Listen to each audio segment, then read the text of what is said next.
Welcome, everyone, to episode number 3. Already at 3. Man, is it nice to be consistent. Hello, everyone. I'm Spencer Byers, the host of Polar Opposites, here with my good friend, Kajan, Thiruthanikasalam. Cage, nice to be back in the studio. We actually happen to be in the same room because my roommate happens to be home today, so be a little more of a different episode today. But regardless, we're here. We're ready to go. And Cage, some big news. We talked about it last week at the end of the show. You went to the Hoop Queens event this weekend. It was date night with Miss Impepa. How was the event for Hoop Queens? The final, I believe. And I also heard some stars of Canadian ball happened to be there. Well, there were some Canadian basketball stars in the building, and two of them, in fact. I know you're gonna hate me for saying the second one, but first off, Gilgis Alexander was in the building, Hamilton's finest, and then the great, and I mean the great, Mr. Dylan Brooks, in the building.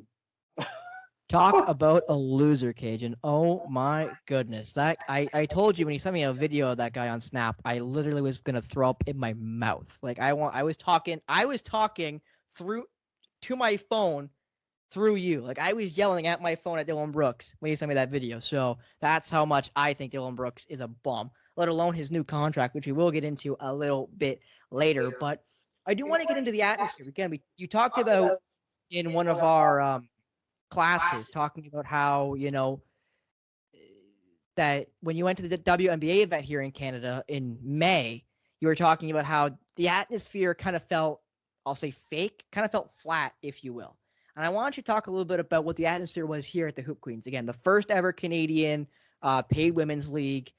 These girls are really, really good at basketball. Like they are really good at ball. And I know you want to get into also how they played and stuff, but I want to start off with the atmosphere. What was it like being in the building at Humber College, being able to hang out and watch, not excluding SGA and that bum Dylan Brooks being there, but what was the atmosphere like for this event? First of all, it's $80 million man, Dylan Brooks. Put some respect on his name. But this ain't about that. This is about the queens and the women in Canadian basketball that are finally given a chance to ball out and show off their skills. The atmosphere, mind you, for the third place game, I would say it was about 70 to 75% packed for a third place game. Now you got reigning MVP of the summer league from last season, Monty Cloud, and Brittany English playing. But the atmosphere during that game was just a lot more genuine. There was a lot of love in the building. Unlike the WNBA game where nobody, I know we don't like to swear here and I'm gonna keep it that way, but nobody really gave a damn. Nobody really gave a damn. It was just like people that wanted to show their face there and just to say they support women's basketball. No, you don't. Y'all don't care.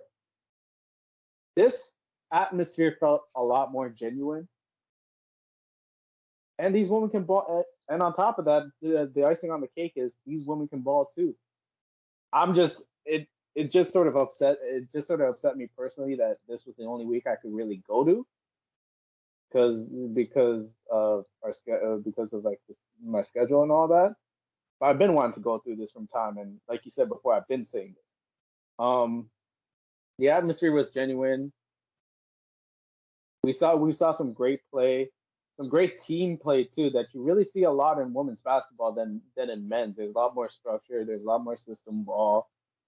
There's a lot more beauty in team basketball. There's a lot more fluidity in terms of team basketball on the women's side than the men's side. We both spoke about this beforehand. It was just cool to see. It was just cool to see like the love and support and that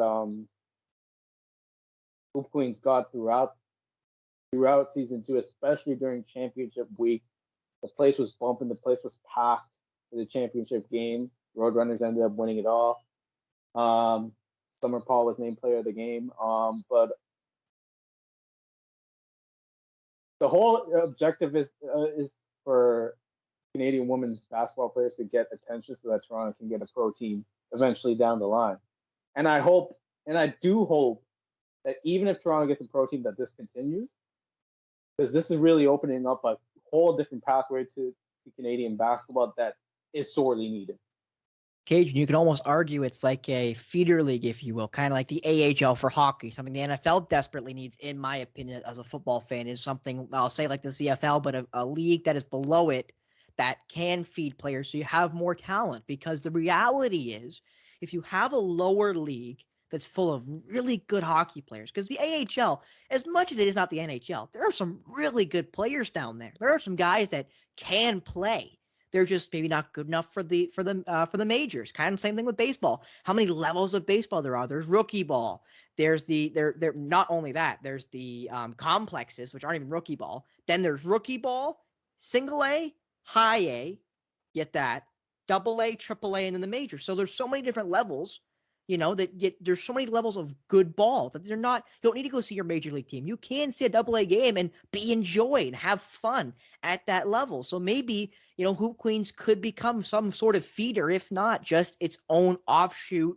I'll say quote unquote off season, even though it does go during the WNBA season because it goes during the summer. It is on right now. Again, we will cover it as the weeks go on because eventually the NBA news will cease as free agency did just open, and we will get into that again later today. So, it is nice to see a league like this. Again, the first ever women's league in Canada there are paid players. I wouldn't assume a lot, but hey, money's money, ain't it? So it's nice to see these women be able to get the opportunity to play. And again, as you mentioned, 80% packed for a third place game. I don't think you could ask for much more, Cage, than just about 80%. Absolutely, and I have the details right here. The breakdown is there's 10 players on each team. There's 8 paid postgraduate players per team, and then it's $200 per game. Now, tell you, maybe it doesn't seem like much, but at the same time, like we said before, there was not a paid women's summer league in the first place. So you got to start out from somewhere. And the way the crowd was, shout out to Nikisa Kumar Singh, aka Kisa K on IG, KEESA K. I'll show her some love for putting this all together because this started off at Pearl Hall at I keep thinking it's Ryerson because I'm always so used to it, but TMU. Started off season 1 at TMU to a big crowd here at Humber College North. I'm excited, and like I said before, this is what Canada basketball sorely needs. And hey, as for me and Peppa, we were trying to keep this on the low, and then you just had to say her name last week, but it's all good. What a way to spend 9 months.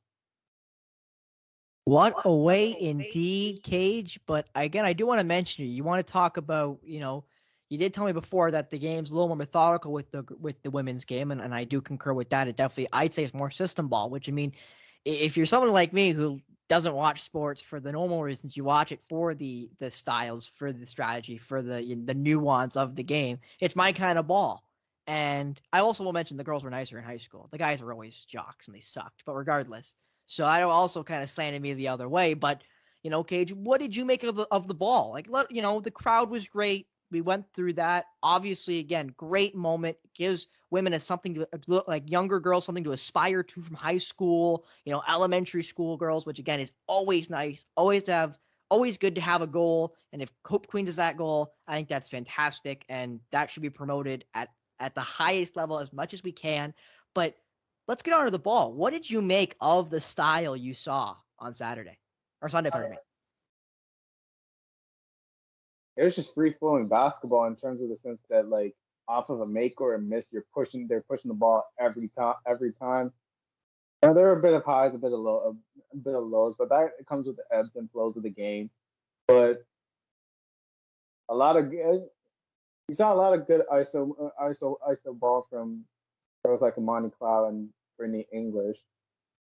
But then there was the Roadrunners Sultans game, and the ball movement in that game was absolutely was absolutely on display. Girls were playing for each other. The one thing that I loved seeing, and this happens in men's basketball too, and it absolutely pisses me off. Not pulling up for three on the fast break. You got a wide open layup in the lane. Girls took that layup instead of taking a wide open three. I'm like, sometimes we get lost in the sauce that like three's better than two, and it's the sexiest play in basketball. A layup is a layup, and this is coming from me who just jacks up shots from behind the arc. Well, granted, because I ain't athletic, but I like to see fast breaks being played, if fast breaks being executed the right way instead of like pulling up on a 3-on-1. Like, come on now, what are we doing? What are we doing? But there was just more fundamental basketball. And basketball hoop lifers or hoop fans, I like absolutely love the beauty of fundamental basketball and the game being played the right way. And these girls play the game the right way, so it was just a breath of fresh air. And man, do I wish I attended. Sunday was a sleep day for me. And again, I didn't want to intrude on the date night, the 9-month anniversary for Kajan Thiruthanikasalam. And yes, I have to say it that slow to make sure I don't slur it all up. But regardless, I didn't get a chance to go. I wish I did now, kind of. It would have been a lot better waste of my Sunday than the way I used it, which was literally just lay in bed till about 9 p.m. and get grabbed and then wait for Dylan to get home. So that was a good waste of a day, Cage. But you could have been tipping at Dylan Brooks. That's a missed opportunity. Oh, I would have got kicked out. They would have had to pull me out. They would have had to yank me out of the building at Humber. I would have been in his face saying, you should be in Thailand playing with Dwight Howard right now. What are you doing getting paid any amount of money to play in the NBA?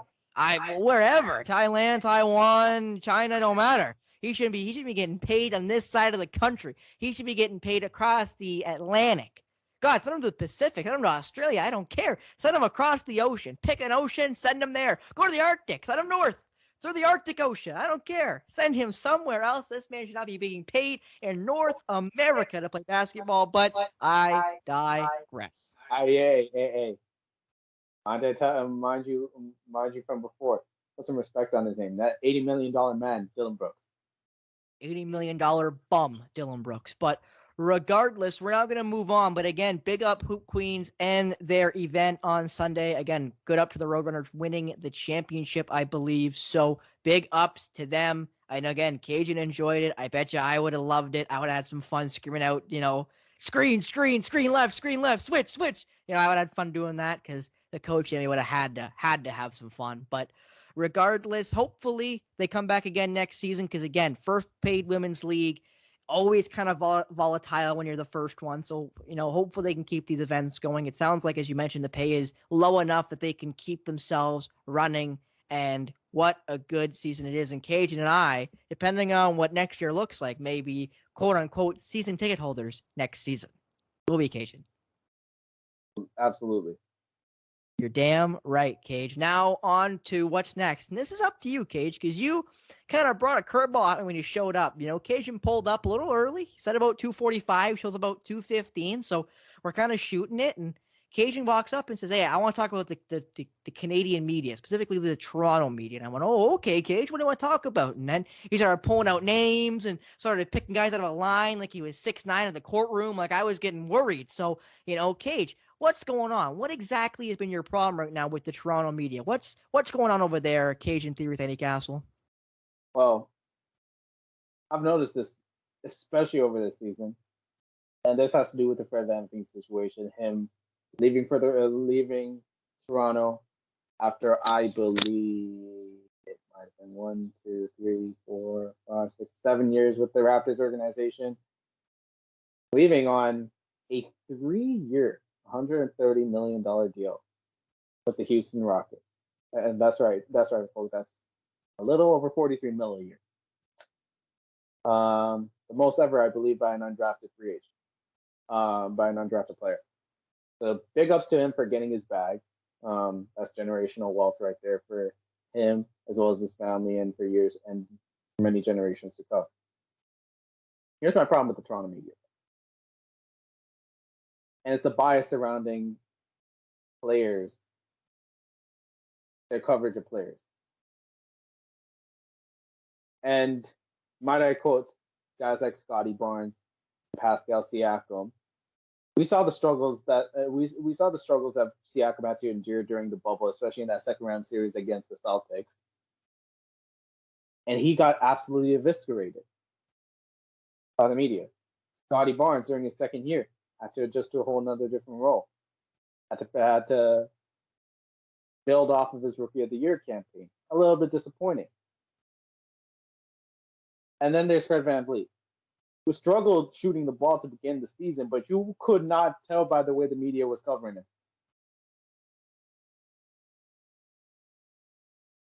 On one end, they're being brutally honest about a guy like Scotty Barnes or Gary Trent Jr. On another end, Fred VanVleet say he goes 3 for 16. But you can never tell he ever had a bad game with the Toronto media. And this started a whole trend of Raptors Twitter. As toxic as they are, he started turning on Fred VanVleet. And it got toxic to the point. But how'd this start? Because of media bias. And now since Fred VanVleet left, and now that Fred VanVleet left, now the Toronto media has the nerve to gaslight fans. Like, nah, you created this yourself. You created this yourself, and it just irks me. It just irks me because like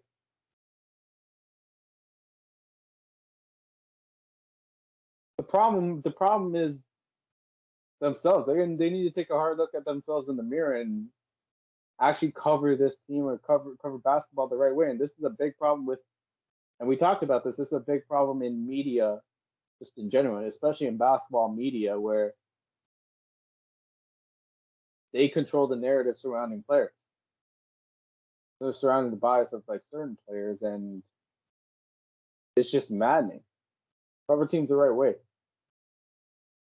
Can't we dream, Kajan? My goodness, if teams got actually covered rightly, we would have a lot less problems in the sport world, at least. I won't say the real world, but at least in the sport world, we feel like we'd have a lot less problems if teams were covered properly and, no offense, equally. Because I know ESPN's the worst for it, but I think every major conglomerate that covers sports, you can pick out any of them, doesn't really matter. They cover the Lakers, the Celtics, the Clippers now because they got Kawhi and PG, the Knickerbockers, obviously. I know you like using full names, so I thought I'd use Knickerbockers there just for you, Cage. But I like it. But in spite of that, they don't cover Milwaukee enough. They have Giannis Antetokounmpo, arguably the best player in the world. They don't talk about the Nuggets enough with Nikola Jokic, arguably the best player in the world. They don't talk about these teams enough, and that's the problem. Is the casual fan, and again, let me just educate if you don't know. Most conglomerates like ESPN, Fox, NBC, CBS, TNT, whatever, they're not marketing to the hardcore like Kajan. Kajan's going to watch ball regardless who's got the rights, regardless who's commentating, regardless who's playing. Kajan's going to watch. A casual, is who you're marketing to. You're marketing to me. You're not marketing to him. He's going to watch regardless of who it is, who's commentating, where it is. It could be in Turks and Caicos, and he'll watch it at 2 o'clock in the morning because Cajun's a nut. And that's why I love him, because he's a nut. But I'm the casual. You need to market to me. You need to market to the guy who doesn't need to watch, who will do other things and waste my time, waste my money on other things. And they don't do it. They don't market to people like me. They market to the hardcore. And that's the problem, is you're marketing to the 20% instead of the 80%. And you should be marketing, as I think I've illustrated, to the 80%. Because they're the people you're trying to lure in. You're trying to grow your fan base, not keep it stagnant until you upset some and they leave. Like Kajan talking about there, how mad he is with I'll say the Toronto media, but media in general, misinterpreting and misshowing, if you will, what actually is happening, and kind of, I'll say, gaslighting the fan that does know what's going on, and the casual wouldn't be no worse for wear, Cage. Like somebody like me, if you didn't explain to me what they were doing, I'd have no idea, because I don't go on Twitter, I don't pay attention, I don't look, so I'd have no idea this was happening, right? In fairness, fairness, I don't like looking at Twitter either because of that reason. And you mentioned Denver, and LA. That was a prime example of that. Because Denver played absolutely amazing that first half of basketball in game one. Absolutely picked apart the Lakers on offense. But then the Lakers made a little bit of a comeback, made things interesting. What was the storyline of game one? Lakers figured them out. Storyline for game two, they've only won at home. Storyline after game three, when Denver went up 3-0. They could come back from down 3-0. And then what was the storyline after when Denver got swept? The storyline should have been Denver sweeping LA to make it to the NBA Finals for the first time in franchise history. But then all of that got hijacked by LeBron's post-game presser. Willie stay, Willie retire. And that's just disrespectful. And Mike Malone went off on it at times during the postseason, and some people had a problem with had a problem with Mike Malone doing that. Mind you, and this might be a bold take here, sports fans are idiots for the most part. But when you market to a bit, when the bias is so obvious for a big market like that, it just gets infuriating because there's other teams in the NBA for crying out loud. You'd think, and I think the Raptors in the past, before they got Kawhi and before they won that championship, and even now to an extent, the Raptors are an afterthought in the U.S. media. They are an afterthought. They just are. No one cares. And this again is a problem. No one in the U.S. heard of Pascal Siakam, OG Anunoby, even Fred VanVleet. Like, no one's heard of these people. Like, if you're a casual in Little Rock, Arkansas, you have no idea who Pascal Siakam is because you don't hear about Toronto. You hear about the Lakers. You hear about the Celtics. You hear about Doncic with the Mavericks. You hear about the Clippers. You hear about, I'll say the Florida teams with Miami, right? Like, you don't hear about Denver with Jokic and Murray and MPJ, Michael Porter Jr. You don't hear about Memphis with Ja and Triple J, Jaren Jackson Jr., and that bum Dylan Brooks, formerly, now Marcus Smart, who's a better version. You hear about Ja, but for the wrong reasons. Yeah, for all the wrong reasons, but we're not getting into that today, thank goodness. But he hasn't done anything dumb again yet, thank goodness. We all have to wait for him to do something else stupid this offseason. He can have himself more suspended games. But again, regardless, it does get bothersome and tiresome when they recycle the same things. And again, and you know what the catchphrase they use, Cage, and this one boils me really bad. This one really does upset me when they say it. We're just trying to market to the fan. You don't know what the fan wants. Who are you lying to with that garbage? I'm sorry. 80% of the casuals are not Lakers fans. They're not Celtics fans. They're not Maverick fans. They're not Heat fans. They're not. You know who they are? They're Nuggets fans. They're Milwaukee fans. They're Seattle fans who want a team, who have been wanting a team. They're Vancouver Grizzly fans who, yes, there are still people who buy and own Vancouver Grizzly jerseys. Okay, I'm not saying Vancouver will ever get another team again, but that's the thing. Is you are just talking about the same 5, 6, 7, 8 franchises. The other 24 are like, why do we care then? If you're not going to pay attention to us and you're not going to talk about our team, then why in the world am I going to pay to get ESPN Plus or get insert pay-per-view description here with whatever streaming service you want to talk about or whatever cable company you want to talk about to watch it? We're not even going to talk about my team. Like, it doesn't make any sense. So that's the problem. That's the crux of the issue, is we continue to let the media in general, but, lesser, to barrage us with the Lakers, with the Celtics. Like, Cage, here's a good one for you. Since LeBron left Cleveland, how many times have you heard Cleveland mentioned on ESPN or Fox or one of the U.S. conglomerates? How many times have you heard of the Cleveland Cavaliers? The only time is whenever whenever they mention about LeBron, or B, if they get a number 1 draft pick, or C, if they make the playoffs. And how good is that team? Evan Mobley, fantastic player. Jarrett Allen, just disgustingly underrated for what he is. Donovan Mitchell, dog at shooting guard. Darius Garland, arguably the most natural passer in the NBA, maybe excluding Chris Paul, but with the youth Darius Garland's got, he's right there, right? Okora, who's a great defender, not a good shooter, never really was drafted to be a good stopper to get into that defender. He was kind of Scotty Barnes, but started in college at Auburn. He just never developed a jumper, which, again, was why I thought Scotty Barnes was the wrong pick. But again, we're not going to rehash that. He ended up being a really good pick for Toronto. He ended up fixing his college woes and high school woes with the jumper. But regardless, like, that's the thing, Cage. They're a really good basketball team, and we never hear about them. We never hear about them. We hear more about the Knicks, who beat them in the playoffs, might I add. But other than Jalen Brunson and Julius Randle, and the Canadian RJ Barrett, who, in my opinion, is underrated because he gets so much hate, even though he's not as good as some people thought he would be. I still think he gets a lot of hate for no reason because he plays in New York. Like, that team's not better than Cleveland. They're not better than Cleveland. They beat them, but they're not better on paper. And that's a problem to me. Like, how are we not talking about these teams that are great? Like, we talk about Giannis and Middleton for Milwaukee. That team was the best team in the East. They were great. They were great. And when we never talk about them because, again, they're not a big market. They're not LA. They're not Miami. They're not Boston. The reason why they're a big market is because they won 20-something or 18 championships, 17 championships or whatever. They won the most championships in NBA history, you know? Like, it's ridiculous. It's asinine, and I wish the media would change Cajun, but I think you and I both know it's not gonna. Yeah, absolutely. And mainstream media is basically saying this to like small market teams, and I'm gonna pull a quote from the great Ray Williams here. Nobody cares. Nobody cares. Nobody cares, and that's the sad part is people do care. They just get silenced really quick. Now, Cage, we're gonna do Scrabble. We're gonna do Scrabble, and I didn't explain it better last week. I should have. So, what Scrabble is, if you couldn't tell, I said his name a couple times now. Kajan Thiruthanikasalam.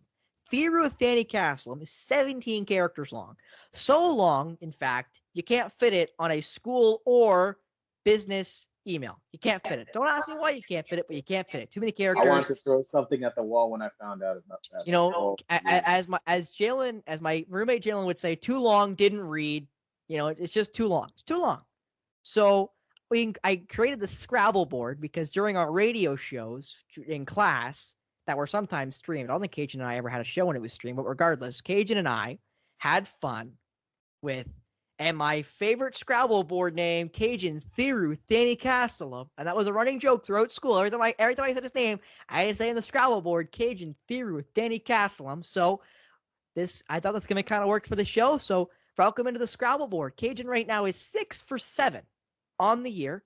He messed up the last one last week. He was 6 for 6 on free throws, and then DeMar DeRozan's daughter screamed, and he bricked. So, to Bellis. Raptors shot 50% from the free throw line.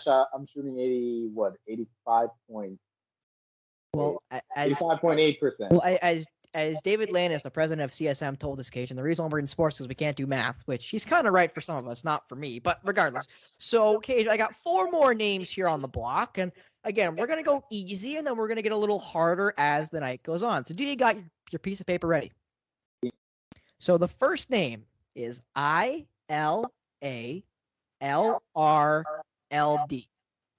What do you think that is? All right, so say that again. ILALRLD.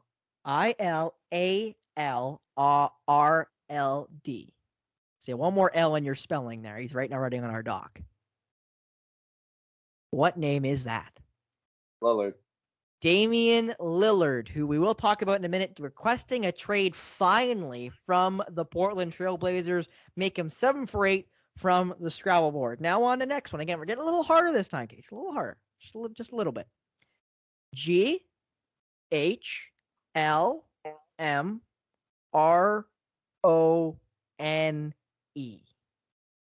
Who is that?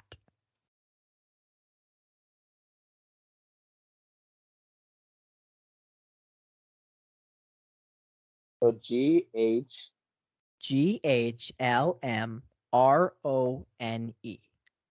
Made his G League debut, I believe, not too long ago.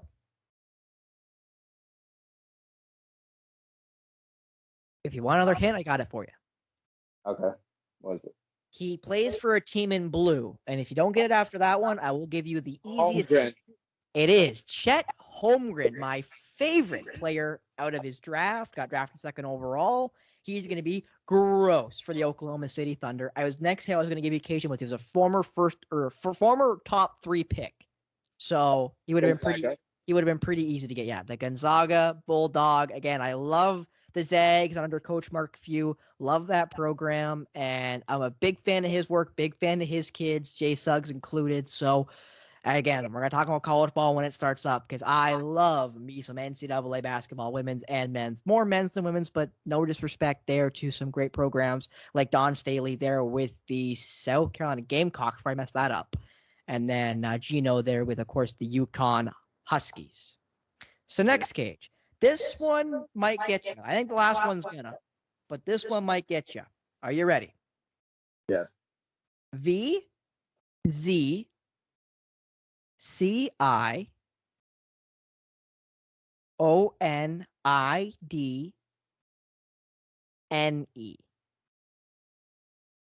He just signed a new deal, Kajan. Who am I? Just signed. Wait. He just signed where? He just signed. I just said he just signed. He just signed. I think as of today, but signed recently. So who is he?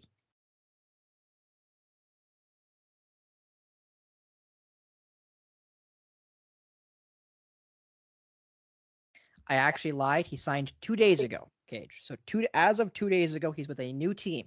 I'll give you that too. He's with a new team.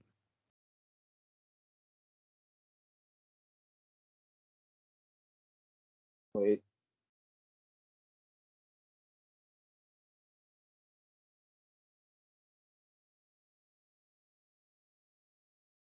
Do you want a hint? I think I know who you're talking about. I'll give you a hint. He used to play for a team in green, and now he plays for a team in orange. Wait, he used to play for a team? He used to play for a team in green, and now he plays for a team in orange. Just signed for that team in orange. Oh, DiVincenzo. It is DiVincenzo, the former. I thought it was Dante DiVincenzo, the former Villanova. So Josh Hart, Jalen Brunson, and Dante DiVincenzo are all now New York Knicks or New York Knickerbockers, as I prefer. So they go and lead the Knicks to the NBA championship next year. Yeah, and he'll have to hit a buzzer beater to win. But regardless, so that makes you 3 for 3 today, which makes you, if I can do the quick math, makes you 9 for 10. So you're 90% right now from the field. We'll see if you can hit the 10th free throw. Now this one's gonna get you, I think, because I don't even know who this is, to be honest with you. I just found he recently signed in the NBA. You ready?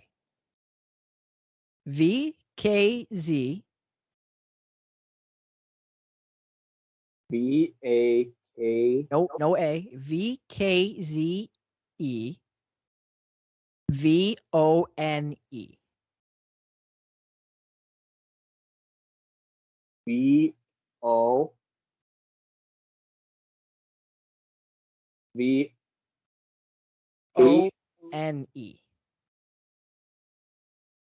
There you go. VKZE VONE. Who am I?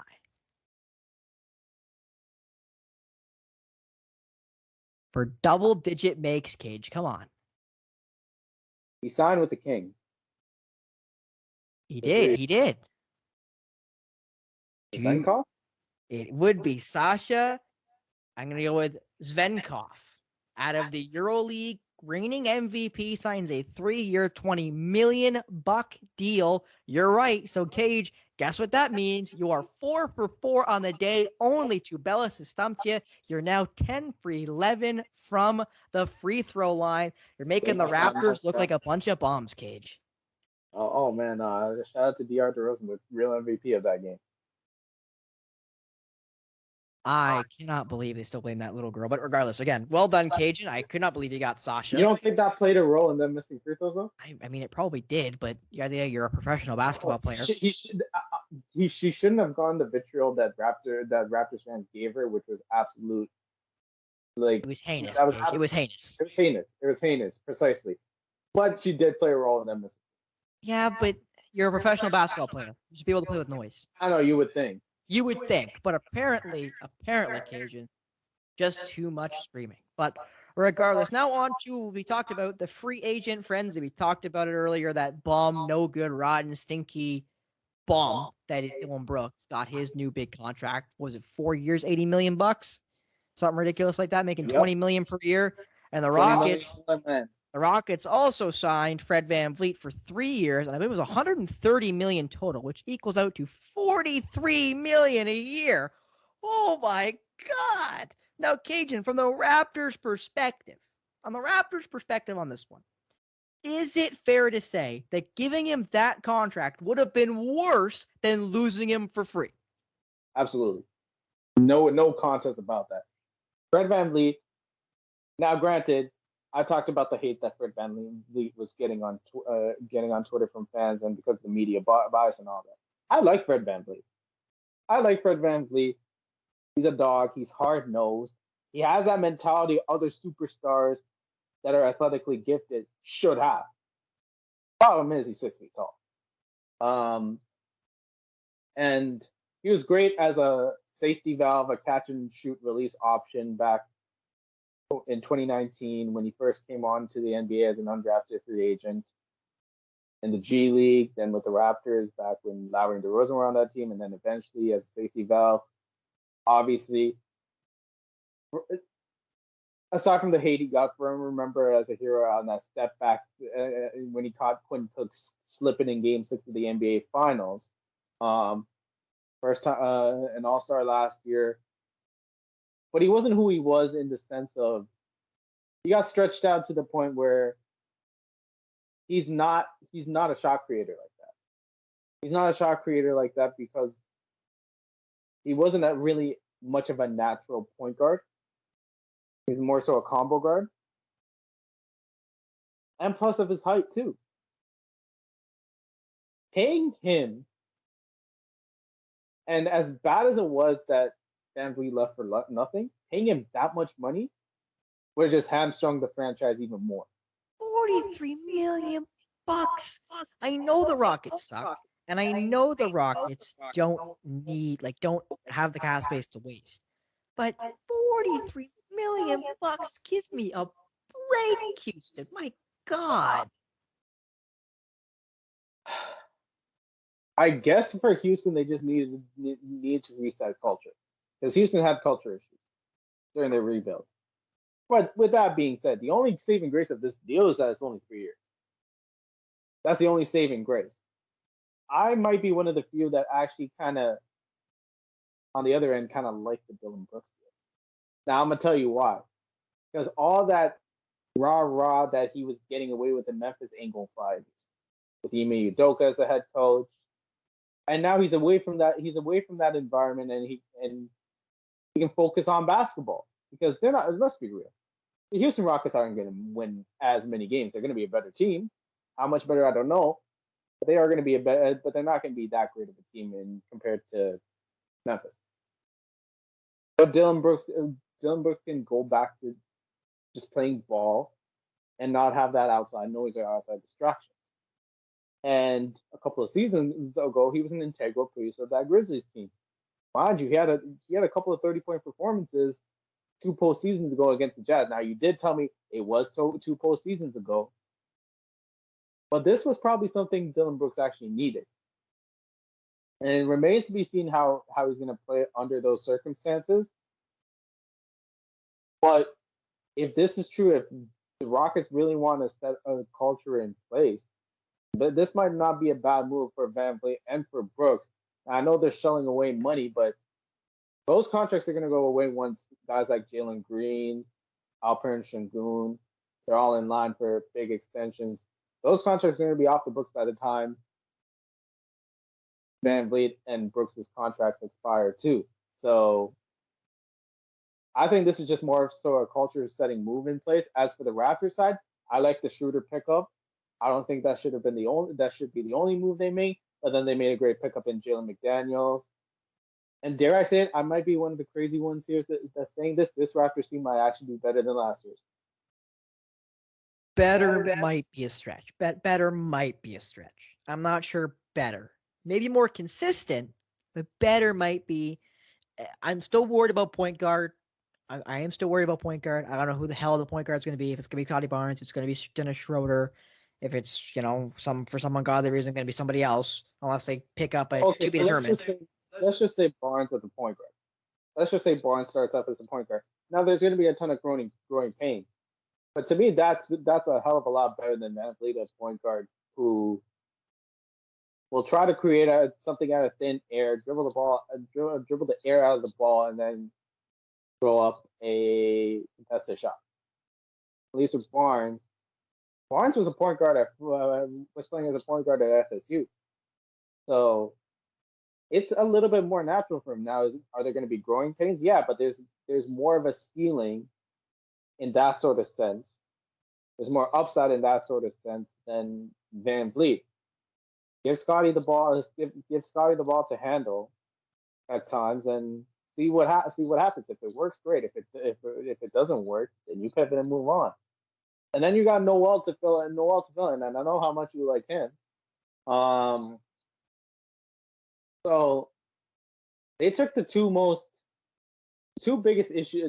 biggest conundrums or like enigmas on that team were Fred VanVleet and Nick Nurse. Both of them are now gone. So now with both of them out of the way, because it's not a coincidence that Gary Trent Jr. wanted an extension the minute Nick Nurse left. It isn't a coincidence. So now that these guys can just focus on basketball. And now it remains to be seen if there's a market for Pascal Siakam, but I think his camp sort of ruined that by saying he wants to re-sign in Toronto and will be an unrestricted free agent if he does get traded. But if this team stays as it is, and there's no distractions, and this team can ball, this team might surprise some people. Now, are they a contender? No. But a top 6 team? Possibly. I'd say they're easily a top 10 team. I think they easily make the play in. If that means playoffs or not, I guess will depend on if DeMar DeRozan's auto shows up again. But again, regardless of that, another signing I really liked. It was right at the end of yesterday. Again, we recorded this on July 4th. Again, I don't know if I mentioned it. I was going to mention it after the first segment, but I forgot. Happy Canada Day. That was on Saturday. And then happy 4th of July for the American fans. If you're any Americans listening to this, happy 4th of July. Hope you're enjoying your cold beverage, whatever you decide to pick for this particular afternoon. But regardless of that, back into the ball, Malik Beasley going to the Bucks. I really like that deal. One year, $2.7 million, buy low, sell high guy. I really like this signing, Cage. What do you think about Malik Beasley going to Milwaukee? Well, here's the thing about Milwaukee. They need shooters around Giannis. That's always been the thing. Because you need the floor space when Giannis is on the floor. Because Giannis, let's just say, ain't the greatest shooter. He was a great shooter coming into the league, but I guess because of strength training and all that, like it got progressively worse. But you need shooters. But my bottom line still stands. You need shooters around Giannis. And Malik Beasley is a shooter. Now, he did struggle in his time with the Lakers, but had his moments with the Jazz. All he has to do is just catch and shoot. Giannis will create for him. All he has to do is shoot wide open threes. And that's another weapon to use for Milwaukee in terms of their offense, because both sides of the ball were an immense struggle, especially in that first round playoff series against the Miami Heat. And on top of that, getting Middleton back and Lopez back, and then getting his twin man, getting his brother Robin on top of that too, to fight mascots. Milwaukee quietly has had a nice offseason. Now, obviously, we flamed, flambéed, criticized the national media for talking about the Lakers, but I feel like we have to talk about those Los Angeles Lakers because they signed back Austin Reeves at what I think is a pretty good cap hit at 4 years, $56 million bucks. I thought he was going to get a lot more from what the rumblings I heard. So I think that's affordable. They also get Gabe Vincent out of Miami. I think he's a bum, but he's serviceable as a point guard. Cage, what do you think of the Lakers offseason so far? Getting some re-signings, getting some guys that hopefully can play with LeBron. I don't buy it. I don't buy it. The same thing was said, I don't know, 2 seasons ago when they got Westbrook. The same was said 3 seasons ago when they got guys like Marcus Gasol and there's Kendrick Nunn. They got a couple of pieces there too. Dennis Schroeder from the Oklahoma City Thunder at the time 3 years ago. That didn't matter, but the game is played for a reason. Now, these guys also, guys like D'Angelo Russell, Austin Reeves, Rui Hachimura, they were key contributors. They were key cogs in that Western Conference Finals run for the Lakers. And now teams got a whole offseason to figure out who they are. And also, what makes you think guys aren't playing for their contract? Guys weren't playing for their contracts at the time because Hachimura was on the outside looking in for Washington before he got traded, and then he revived his value in LA. So contract now that they have this contract in place, will they have that same fire? Will they have that same hunger? That's a question. Will health be health has to be a major factor here because you still got two of the more injury prone superstars. They are superstars, but two of the more injury prone superstars in LeBron and, as I like to call him, Anthony Davis or Anthony Davis. And then I like the flyer on Jackson Hayes though. I feel like that's a big boost to have in terms of backup bigs. But the problem still stands, at least like when you play a team with a good big man like Denver. Who in the hell's guarding Jokic? Because AD's not going to. AD's not the air, Cajun, the air. We all know it's going to be the air because no one can guard Nikola Jokic, let alone a guy on the Lakers. I like Jackson H too. I think gives him a level of rim protection. But in terms of like a signing like that, I think Dwight Howard would have been a better signing because Dwight Howard is a bigger physical body and he can try to bully. Leave him in Taiwan. He could bully Jokic because what worked in 2020 when they played against Jokic in the bubble, in the Western Conference Finals bubble? Physicality. And the Lakers don't have that. I guess they need to get back JaVale McGee, Cajun. Back JaVale McGee. But JaVale McGee. Yes, as Cajun does his Shaq impression, if you will. Now another buy low, sell high trade. Obi Toppin is now a Indiana Pacer for a couple second round picks from the New York Knicks. You might not have heard of Obi Toppin in the NBA, but he was great in Dayton. He made a team that plays in the A10 conference. Who? Yeah, exactly. Into a top 10 team in the nation, and they were fantastic when he was on that team. They were run and gun. They were so quick in transition. He could shoot from anywhere. He was great. Rim running the net. I think he's going to be great.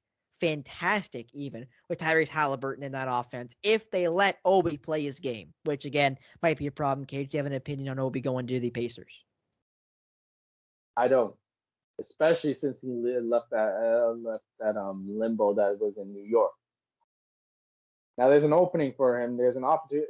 Now, if he plays minutes, this is a great pickup for Indiana. And I think he will compared to New York. But now there's an opening at the power forward spot. Now they know they drafted Jarace Walker. The Pacers did.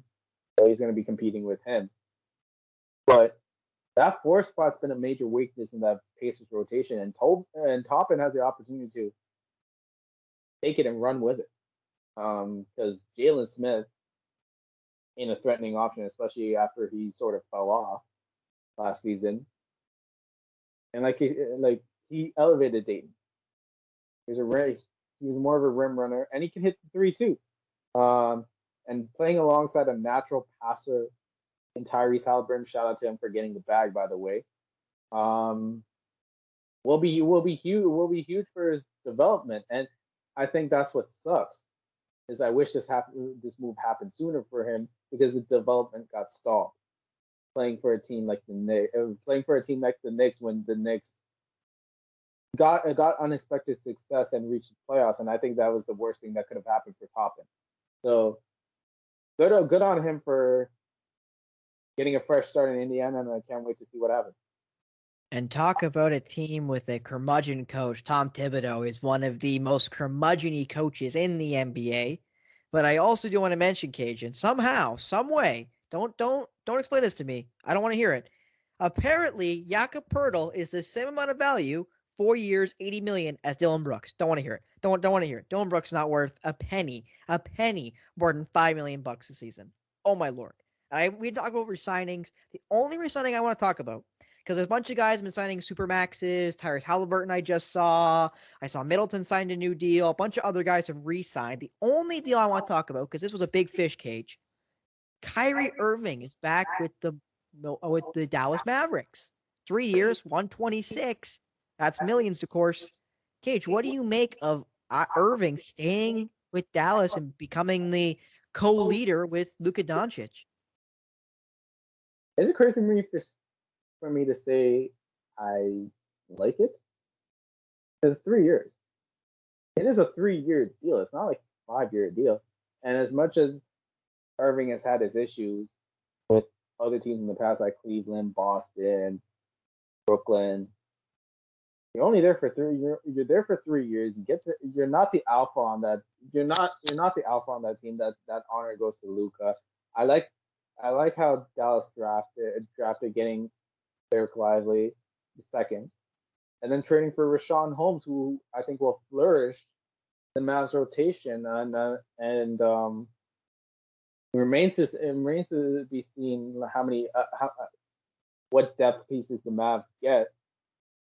But Dallas had no choice but to resign him, because if he had left after you traded for him at the trade deadline last season, and then he left right after, that would have been a colossal disaster. And then it makes you wonder, is Luka next?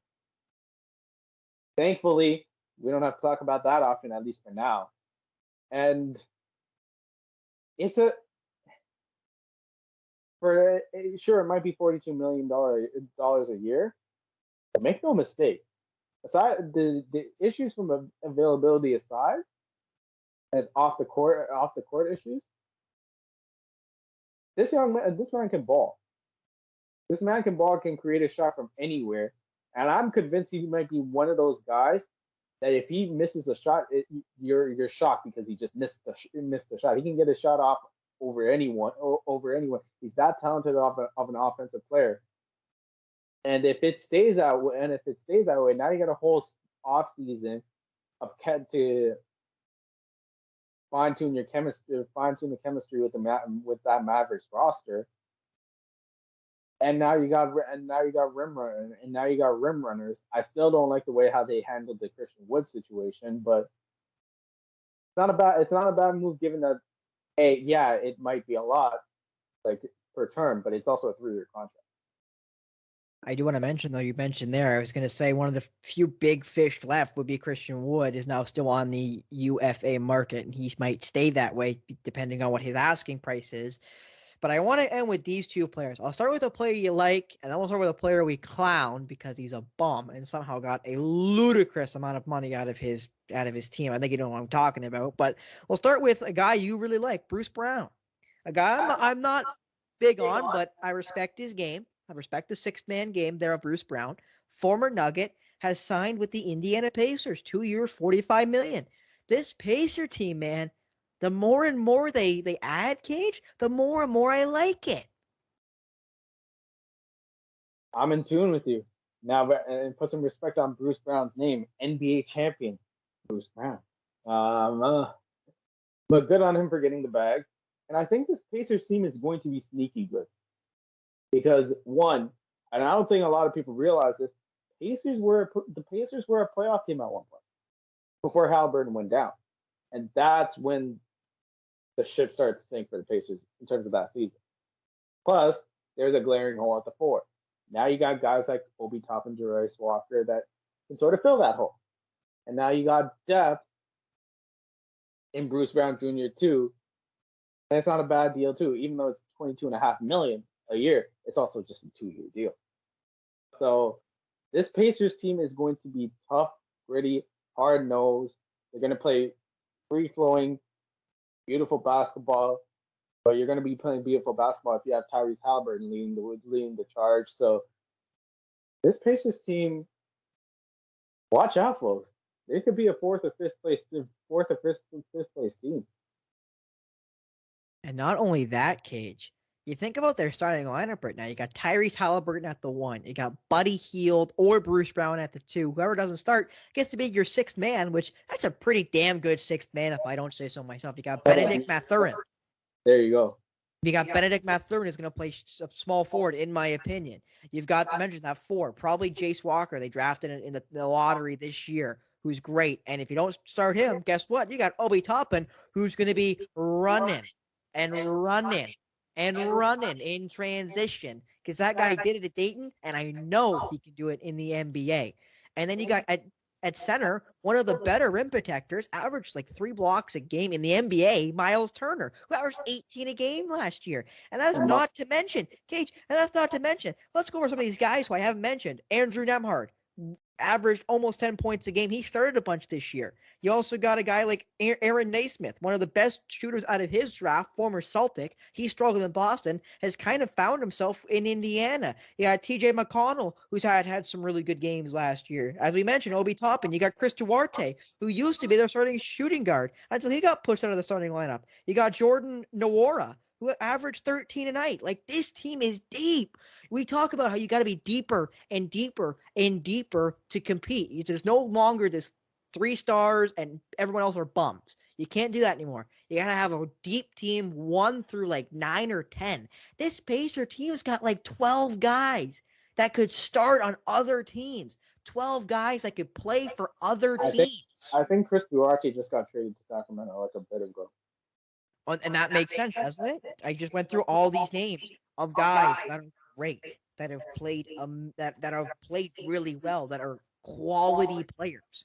Like, this Indiana team is going to be dangerous. And no, I'm not saying they're going to be top 4 seed in the East. That's really hard to do when you got Philadelphia, you got Cleveland, you've got, the Celtics, obviously, you got Milwaukee. Like, you got some tough teams in the East. But this Indiana team, I think they could be right there for that 4th or that 5th or 6th spot in the automatic playoff race. Absolutely. I can't wait to see how the East is shaping up, because there's going to be a lot of intriguing teams there too. Magic could take that step forward too. They got a good core in place as well, and remains to be seen what happens in Philly. Obviously, Boston got better. Miami's still in the Damian Lillard sweepstakes, which we'll talk about in a bit.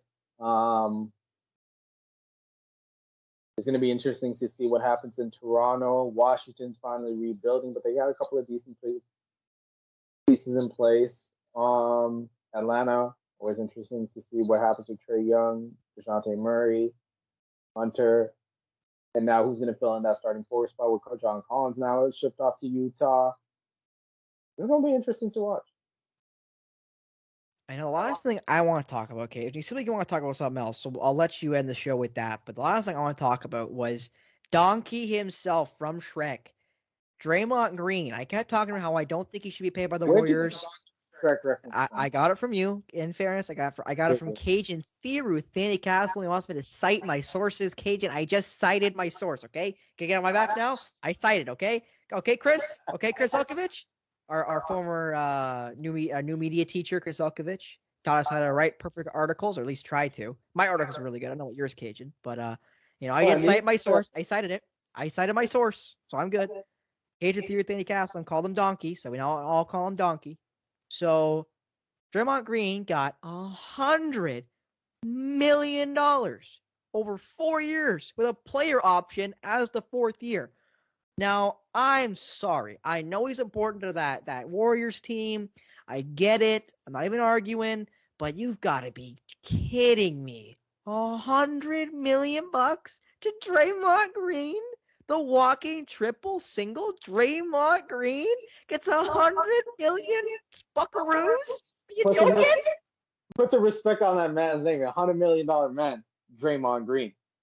A But, joke. but, but, but I don't. Joke, Cajun, If joke. you're saying that's the worst contract, I don't think that is. I don't think it's the worst contract, but I don't think it's a good one. Well, to be fair, his player option was at 27 million, which he declined and just wanted a longer term deal. In terms of how he's important to Golden State, you got to pay him that money. Otherwise he was going to leave. There was no way he was going to take any less. It's a good deal in terms of that sense for the culture, but I get you. By get what you're saying, any other team is like, what are y'all doing? But for Golden State, that's the only team that would make sense for that. You know what this feels like, Cajun? They should let him go to Houston and let him get paid $50 million from those absolute morons running the Houston Rockets right now, because they're just handing out money for free. They're just throwing it out of the building. They might as well be going out like it's Christmas, Cajun, throwing out buckets full of money into the streets of Houston. You want some money? Here's some money. We're burning it anyway. We're giving it to bum Dylan Brooks and $43 million. Oh my goodness, to Fred VanVleet. Might as well just burn it at that point. Might as well just burn it. So you might as well give it a $50 million per year to Draymond Green, so you can fill out the rest of your quote unquote culture problem, so you can punch out Jalen Green or something. Like, my goodness, Cajun, I can't believe it. Can't believe it. Now we were talking about worst contracts. I think the worst one of them all, and I know you hate Dylan Brooks and his contract, and he shouldn't be paid that much. Because he But should what be.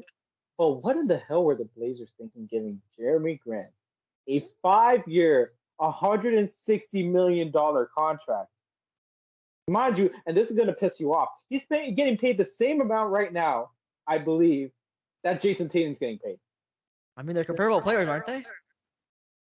Come on, man. You're selfish. Come on, man. You really cannot believe that, can you? There's no way.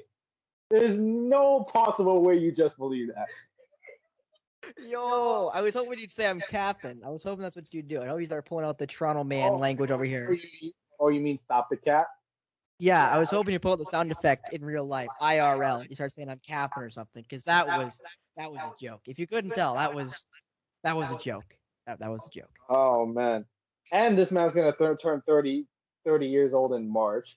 On top of that, you're really thinking of him as your top option, especially with Lillard demanding a trade. Now that's just like, at that point you're just bidding against yourselves. Like, what are you doing? I mean, he shot 40% last year from three. He averaged 20 a game. He was third on the team in scoring. And Portland did not make the playoffs or the play-in. He's not worth $32 million a year. Well, I wouldn't say he's worth $32 million, but if they're trying to convince Lillard to stay, I think he had to stay. I just think the problem is Lillard doesn't want to stay regardless.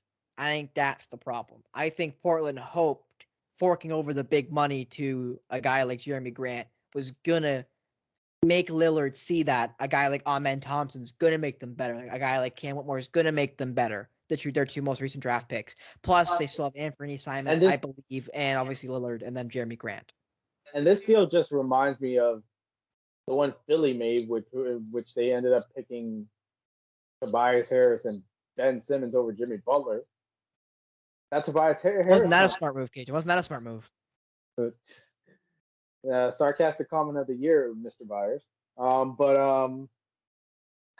It just reminds me of that deal, and it's really going to hamstring Portland down the line, which I think, and it sucks because they do have some good youth right now in Scoot Henderson, Anthony Simons, and Jaden Stark. I do want to fix myself, Cage, before you continue. I did mess that up. Cam Whitmore and Amen Thompson are Rockets, not Trailblazers. So I messed that up. It is Scoot Henderson and Chris Murray, might I add, who's also really good at Iowa. Older brother, actually, I believe, of Keegan Murray, who went last year. Actually, that's a lie. Before I keep capping, they're twins. So Chris Murray going this year in the first round. His brother last year went top 5 to the Kings. He was great last year. So, so Chris Murray and Scoot Henderson, the 2 first-round picks going to Portland. So those are 2 really good young pieces, as you mentioned. Anthony Simons, another really good young piece. And Shaedon Sharpe. We don't have to mention Canadian. I'm pretty sure Shaedon Sharpe's great. Absolutely. And he really showed something near the end of that season. But all that's going to mean for and it's safe to say that Portland's going to be rebuilding it with Damian Lillard now demanding a trade. Yeah, they're going to have to continue the demolition of that team that never really peaked, if you will. That Lillard team never really got to where it should have been, could have been, quote unquote, would have been. Kind of like how the Aldridge era ended just before the Lillard era started. So unfortunate for Portland Trailblazers faithful, but sometimes that's just the way she goes, and that's a good Trailer Park Boys reference right there. It's just the way she goes, Cajun. The way she goes. Absolutely. And where do you think Lillard goes? The North Pole. I think he goes to Antarctica and founds a team there. Honestly, we talked about this before we started off. I think the only team he fits with is Miami. Because think about, you got to be able to afford Damian Lillard. You have to be a contender for him to want to go, or he'll just not play for you either and move, and have the capital to trade for him. Those three things are very hard three minimums, right? So I think the only thing that fits them, honestly, is Miami.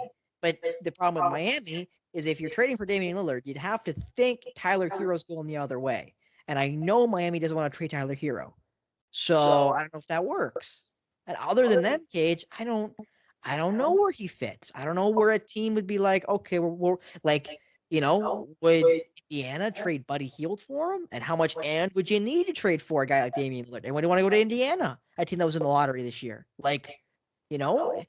It's a conundrum, if you will. A real conundrum of where he will land with those parameters of having to be a contender, having to have the capital to trade for him, and having to have the money to be able to trade, right? It's a lot of moving parts that all have to coexist at the same time. What about Brooklyn? But Brooklyn's not good. Brooklyn's not a winner. They traded all their good pieces last year. They should have been bad. They're going to be bad. That's all thanks to Mikal Bridges, probably their best player right now. I mean, they did get some draft capital in the process of trading away KD. Obviously, and Kyrie and James Harden. But I don't know if Lillard will see them as a winner. That's the problem. Is you have to think Lillard has to see them as a winner, or he'll just demand a trade from them. Why would Lillard even try? He'll play 3 games, get quote unquote hurt, load management, and he'll get dealt to somebody else for more draft capital. So I don't know what team thinks they're going to be in contention. Could OKC do it? Could OKC say Shea and or Lillard are going to play the 2, and they're going to trade a bunch of their young guys? That could work. But does Lillard see OKC as a contender? I don't know. Probably not. But I think they're pretty darn close, Cage. I don't know what you think about SGA and those nasty, amazing, so talented, leading OKC Thunder. SGA is a dog. First of all, SGA is a dog. EAWG, dog. There you go. Hamilton's finest, baby. No such thing. And then I was going to say, Caden, if you say Shaden Sharp is London's finest, there's no such thing as London's finest. London is a nasty, rotten, no good, smelly, stinky place. Yeah, London Knights kick rocks. I know OHL hockey, London Knights kick rocks. I have to mention it. Nothing against Banshot, nothing against City, but those London Knights, stinky, rotten, no good, yellow belly franchise. Ugh. But Shaden Sharp came from there. And that makes him stinky, rotten, and no good, too, from London. He's a good Ontario boy. Not a good London boy. He's a good Ontario boy. So no such thing as London's finest, okay? I really touched the nerve with you when I called no such thing. Jamal Murray Kitchener's finest. No such thing. No such thing as Kitchener's finest. Kitchener Rangers suck, too. Those nasty jerseys, those mean old fans. No such thing. No such. Okay. I'm Wyerton's finest, but that's it. That's where it stops. Now, remember how I told you that sports fans, especially NBA fans, are stupid for the most part? You're included, but yeah. I would argue that both of us. Hey, I'm not an NBA fan. I'm a casual. We've already been over this. Oh boy. The whole now like the tide is turning against Damian Lillard, who famously or infamously said he wanted to run. He didn't want to run from the grind, and now he's running from the grind. But you gotta look at this both ways. Portland has not been a well-run organization like that, and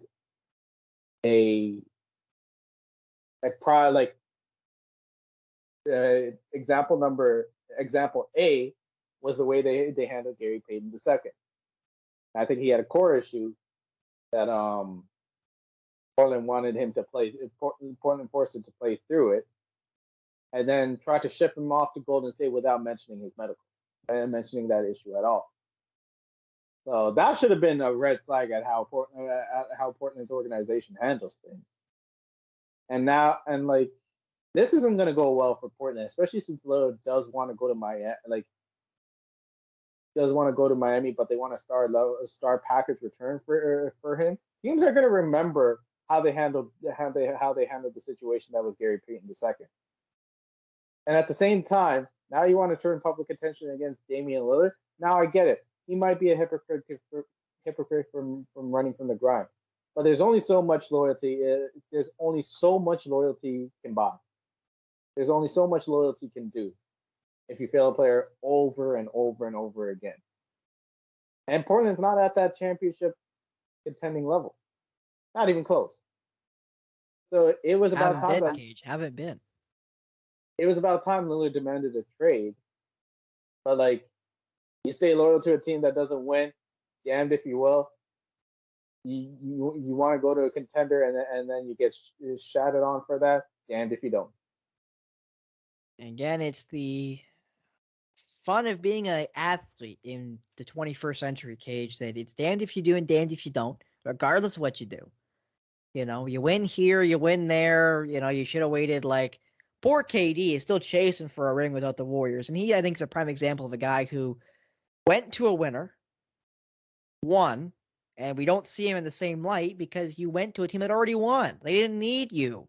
You just made them the best team ever. Like, no one will ever construct a team like those Warriors again, Cage. And I genuinely, like, there'll never be a team constructed where you have the best point guard arguably ever. You have one of the best shooters arguably ever in Klay Thompson. You have Draymond Green, who then was okay at basketball. Now he's just garbage. You have Kevin Durant, who's arguably the best player in the world. And you've got, I think, Kevon Looney at center, who's a bum, but he fits the role of grabbing rebounds and playing the paint and doing nothing else on offense because he's never going to get the ball with those four guys playing out. Jesus. Greatest screen setter of all time. Yeah, the greatest ball watcher, you mean? The greatest ball watcher of all time on offense. But the only reason why that Warriors team never can be constructed like that was the deal Steph Curry got in the first place. Mind you, Steph Curry had a history, and I mean a history of ankle injuries. He still wears ankle weights. Like, he still wears those ankle braces because of how bad his ankles got. It got to the point where the Warriors made a let's see what happens deal. 4 years, $44 million, $11 million a year, which is criminally, now we're looking back at that, comically low. But that's the only reason, because the salary kept going up during that 2015-16 season, and that contract from Steph Curry. That's the only reason why that Warriors squad was what it was. Now, if Curry was valued like that, that might have never happened in the first place.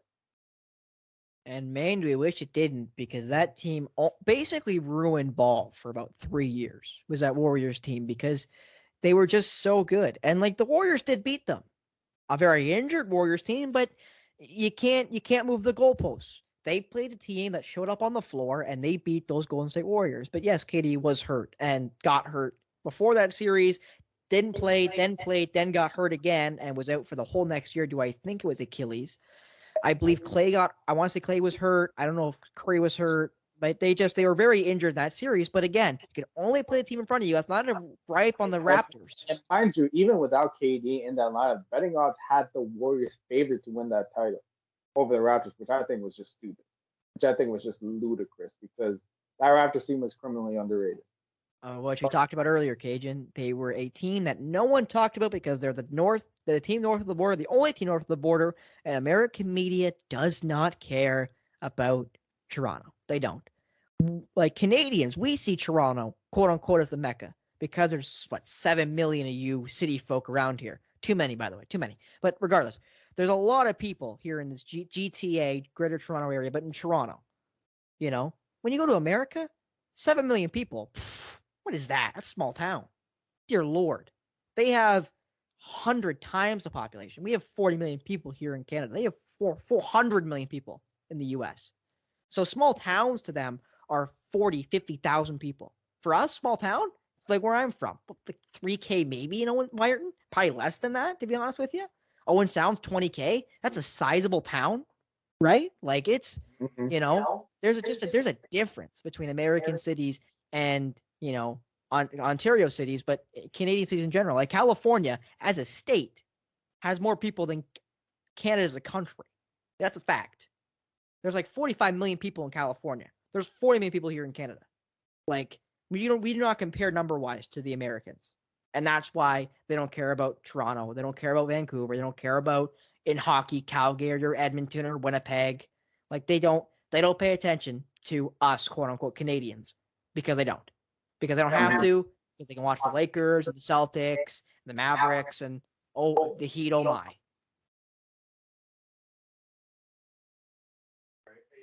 You're right. It's just in like, I'm not talking about like the Canada thing because like that is what it is.